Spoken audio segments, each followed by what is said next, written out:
এটা মারুফ ভাই না? আসসালামু আলাইকুম মারুফ ভাই, কেমন আছেন? ওয়ালাইকুম আসসালাম।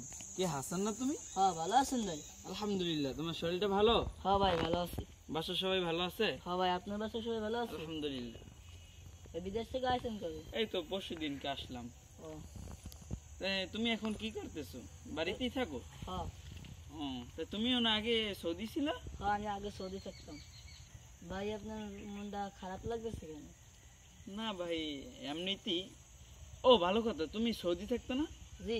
তাই তুমি সৌদি ভাষায় কথা বলতে পারো? হ্যাঁ। আমার একটা উপকার করলে অনেক খুশি হইতাম। বলেন ভাই কি বুঝছো, আমি যে সময় সৌদি ছিলাম কিছুদিন আগে আমার বস মারা গেছে। তাই বসে যাওয়ার সময় মানে আমার কোনো গুপ্তধনের সংবাদ দিয়ে গেছে। তাই আমি বুঝি নাই, কিন্তু বসের বউ বোবা সে আমার লিখে দিচ্ছে। হ্যাঁ, কিন্তু কাগজটা আমি লইছি, মানে গুপ্তধন পাইছি। তুমি দেখো তো কি লিখছে। এই যে আরে ভাই, আপনার তো খাইছে পুরো মামলা খাইছেন ভাই। কেন ভাই? ভাই এখানে লাগছে আপনি যখন আমার বসের লই হাসপাতাল গেছেন, সেই গেলে ভাই আমের বসের অক্সিজেন তার পাশে পাড়া দিয়েছেন, সেই পাড়া আপনার বাস সেইতে মারা গেছে ভাই। আমার তো মামলা ভাই পালা না ভাই, মামলা থেকে বাঁচার কোনো উপায় আছে? না ভাই। ভাই তাহলে চলো।